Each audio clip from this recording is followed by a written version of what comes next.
Ini baca nih. Wah. 1 Korintus 11 ayat 5 sama 6. Oke, ini yang hijaunya aja nih ya. Iya, hijaunya. Tetapi tiap-tiap perempuan yang berdoa atau bernubuat dengan kepala yang tidak bertudung menghina kepalanya sebab ia sama dengan perempuan yang dicukur rambutnya. Oh iya. Berarti kalau nggak berkerudung mendingan botak. Iya. Oh, Berarti sekarang Yesus sholat di sujud, disunat, puasa, nggak makan babi, dikafanin. Sekarang umat beragama apa yang semuanya dilakukan ini, yang melakukan ini? Islam ya. Islam. Berarti kita sebenarnya sedang ngikutin sunnah Yesus di Bible. Oh iya benar. Tandanya bagian ini pasti tidak asli. Pasti tidak asli. Tidak siapa? Palsu. Nah, lo yang ngomong bukan gua ya. Emang kalau ini emang pasti tidak aslinya. Ih, Pakai pasti loh. pakai pasti lagi. Ya kan? Pasti tidak asli. Lah, berarti yang ini nggak asli. Sebenarnya saya sungguh kasihan ya kepada pesulap merah ini. Karena dia berhasil masuk ke perangkap tikus yang dipasang oleh si Donditan ini. Seperti biasa, dia mengajukan ayat-ayat yang menurut Donditan ini justru ayat ini dilakukan oleh orang Islam. Bahkan ada Alkitab yang mencatat seterang-terangan bahwa ada ayat di dalam Alkitab itu yang tidak asli menurut dia. Yang pertama, dia mengutip 1 Korintus 11 ayat yang ke-5 mengenai tudung kepala, dan kemudian mereka mengartikan itu sebagai jilbab. Dan jilbab ini justru malah dipakai oleh orang Islam, kata mereka tadi itu ya. Mari kita membacanya supaya kita tidak salah paham. 1 Korintus 11 ayat 5 dan 6. Tetapi tiap-tiap perempuan yang berdoa atau bernubuat dengan kepala yang tidak bertudung menghina kepalanya, sebab ia sama dengan perempuan yang dicukur rambutnya. Sebab jika perempuan tidak mau menudungi kepalanya, maka haruslah ia juga menggunting rambutnya. Tetapi jika bagi perempuan adalah penghinaan bahwa rambutnya digunting atau dicukur, maka haruslah ia menudungi kepalanya. Untuk memahami ayat ini, kita harus melihat konteks yang terjadi pada waktu ini ya. Kenapa Paulus memerintahkan perempuan di Korintus ini untuk memakai tudung kepala ketika mereka bernubuat atau mereka sedang berdoa atau sedang berada di dalam rumah ibadah. Ini dipakai untuk menunjukkan identitas orang Kristen, bahwa orang Kristen itu cara berpakaiannya, cara beribadahnya itu berbeda dengan orang-orang Korintus yang memiliki latar belakang penyembahan berhala. Kalau kita membahas Korintus itu banyak permasalahan yang kompleks yang muncul di jemaat di sana ya. Tapi kita hanya fokus membahas ini. Nah, kenapa Paulus memerintahkan untuk perempuan ketika dia berdoa dan bernubuat harus menutupi kepalanya? Ingat ya bahwa ini bukan jilbab, tapi kata aslinya adalah kata kalupto yang berarti adalah tudung. Jadi seperti sebuah kain yang hanya ditudungkan ke kepala saja. Nah, ini karena pada waktu itu ada perempuan gitu ya, yang mengurai rambutnya. Kenapa perempuan ini mengurai rambutnya? Jadi di Korintus pada waktu itu ada kuil Dewi Aprodit atau Dewi Kesuburan, di mana di dalam kuil itu dilayani oleh 1000 pelacur bakti. Dan pelacur-pelacur itu semuanya ciri-cirinya rambutnya adalah terurai, rambut panjang terurai. Jadi supaya perempuan-perempuan Kristen ini berbeda dengan para pelacur itu, maka mereka harus menutupi kepalanya dengan kain atau tudung ya. Kalau enggak, lebih baik dicukur aja menurut Paulus ini. Kenapa? Karena mahkota bagi perempuan adalah rambutnya. Jadi kalau rambutnya dicukur, ya dia sama juga dengan perempuan yang memiliki latar belakang kecenderungan seksual yang menyimpang lainnya juga. Itu yang terjadi di sini. Jadi perintah ini dilakukan oleh Paulus karena konteks ini yang terjadi. Itu ya, harus melihatnya. Orang Kristen pakai tudung kepala tidak dilarang, karena sejak dulu orang-orang Kristen juga pakai tudung kepala. Orang Ortodoks, Koptik gitu ya, kemudian orang Katolik itu juga pakai tudung kepala. Bahkan sebelum orang Kristen pakai tudung kepala, orang-orang Yahudi yang perempuan itu ya sudah terlebih dulu memakai tudung kepala. Nah, kemudian kalau Islam melakukan ini di abad yang ke-6 atau ke-7 gitu ya, ya itu bukan berarti ini yang paling benar, karena Kristen dan Yahudi sudah melakukannya terlebih dahulu. Nah, kita ke poin yang kedua, di mana mereka membahas mengenai Yesus yang sholat, gitu ya, sujud, kemudian membayar zakat, kemudian dia disunat. Nah, siapa yang melakukan ini? Islam. Apakah berarti Yesus itu Islam? Nah, kalau berdasarkan tata cara atau gerakan yang dilakukan oleh Yesus, bahwa ketika dia sholat, zakat, kemudian sunat adalah Islam, maka itu adalah salah kaprah. gerakan sholat itu sudah pertama kali dilakukan oleh Yahudi. Kembali lagi ya, orang Yahudi juga memiliki gerakan sholat. Bahkan mereka 3 kali sehari. Itu bisa dilihat di dalam kisah Daniel, di mana dia menyembah kepada Allahnya 3 kali sehari dengan cara sujud. Kemudian mereka juga punya yang namanya zakat. Mereka juga punya yang namanya perpuluhan. Mereka juga disunat. Kemudian orang Kristen juga melakukan itu semuanya, disunat. Nah, khusus untuk sunat ini itu tidak wajib ya. Kamu disunat atau tidak disunat itu tidak mempengaruhi keselamatanmu. Disunat baik, tidak disunat juga tidak masalah gitu ya. Jadi sunat itu tidak wajib bagi orang Kristen. Kamu lakukan juga tidak apa-apa, tidak dilakukan juga tidak apa-apa. Nah, kemudian yang menarik ini adalah yang ketiga, mengenai ada ayat Alkitab itu yang tidak asli, alias ini palsu, kata dia. Ada ayat Alkitab palsu. Wow, kok bisa ini dikatakan di sini palsu, katanya.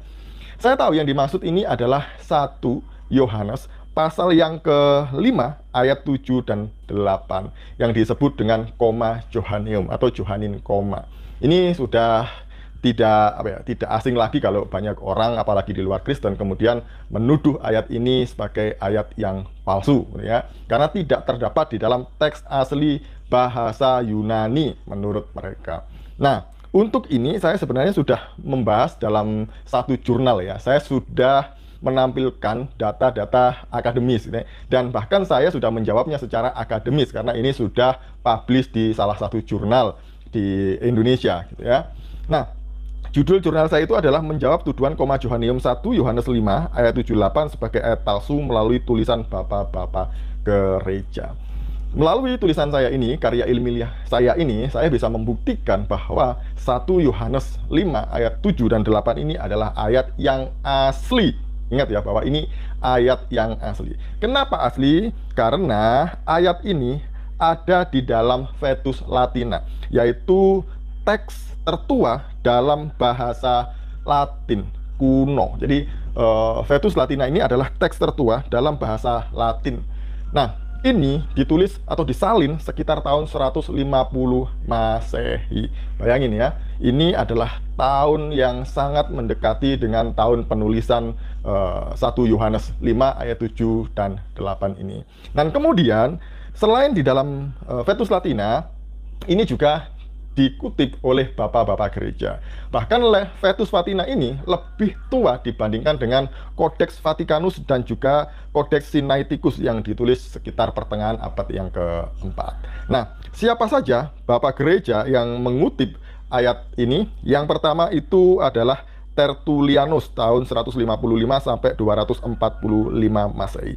Dalam bukunya yang berjudul Against Praxeas, Tertullianus mengatakan demikian. Jadi, relasi antara Bapa dalam Putra dan Putra dalam Roh Penghibur saling berhubungan antara satu dengan yang lain. Dan ketiganya adalah satu, bukan dalam makna satu pribadi, namun seperti yang telah dikatakannya sendiri, aku dan Bapa adalah satu. Ini kata Tertullianus. Kemudian, yang kedua adalah Cyprianus tahun 210 sampai 258 Masehi. Dalam bukunya yang berjudul Treatise gitu ya, Cyprianus mengatakan demikian bahwa Bapa, Putra dan Roh Kudus ketiganya adalah satu. Kemudian Cyprianus mengatakan ada 3 yang memberi kesaksian di bumi, yaitu air, daging, dan darah, dan ketiganya adalah satu. Dan ada 3 yang memberi kesaksian di surga, yaitu Bapa dan Firman dan Roh, yang ketiganya adalah satu dalam Yesus Kristus. Kemudian yang ketiga, ada bapak gereja yang bernama Athanasius dari Alexandria, tahun 296 sampai 373 Masehi. Ketika Athanasius melawan Arius, ya, dia mengutip 1 Yohanes 5 ayat 7 sampai 8.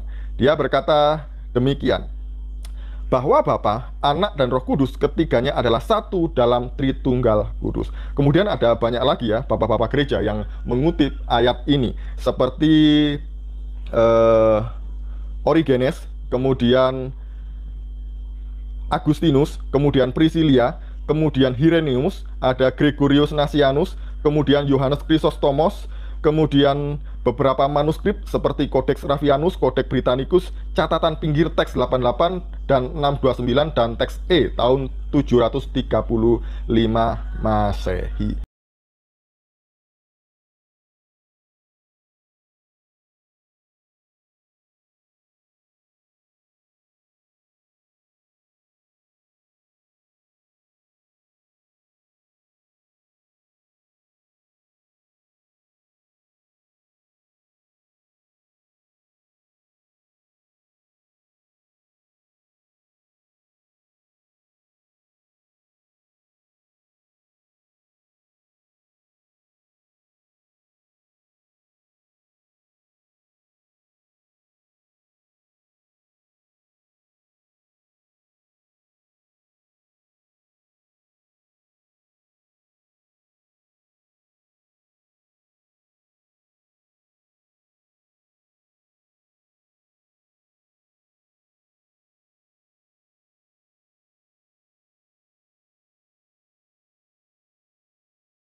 Nah, saudara-saudara, itulah dia video cuplikan yang baru saja kita tonton videonya tadi. Kita berpikir bahwa seorang pesulap merah yang selama ini membongkar tentang perdukunan, kita sangat setuju tentang hal itu dan kita bangga akan hal itu. Saudara-saudara, tetapi kali ini ketika seorang pesulap merah membongkar Alkitab, saya kurang setuju tentang hal itu, karena ternyata dia bisa tertipu dan dia bisa terjebak dalam kelicikan seorang mualaf ini. Nah, bagaimana kita bisa melihat seorang Don Titan ini di mana-mana ketika dia diundang ke podcast, yang dia lakukan adalah menjelek-jelekkan kekristenan dan menjelek-jelekkan, mempelintirkan ayat-ayat Alkitab. Nah, saya percaya orang-orang dunia, bahkan publik, tahu akan hal itu dan pasti mengenal siapa itu seorang mualaf ini. Saudara-saudara diberkati Tuhan, makanya sebagai orang-orang Kristen dimanapun saudara berada, hati-hati akan muncul penyesat-penyesat yang membelok-belokkan ayat Alkitab. Hati-hati, itu sudah mulai ada. Nah, saudara, bagaimana kita melihat selama ini seorang Don Titan ini seperti seorang yang punya pacar lama, ya, dia punya pacar lama. Lalu ketika dia dapat pacar baru, dia menjelek-jelekkan pacar lama. Nah, itu dia yang sedang terjadi baginya.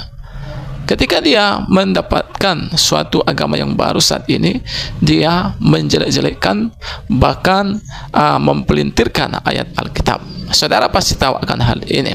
Tetapi mengenai hal ini, biarlah Tuhan yang berperkara bagi orang tersebut. Ya, jadi kita sudah mendengar tadi apa yang disampaikannya sudah dibantah oleh seorang apologet tadi, ya.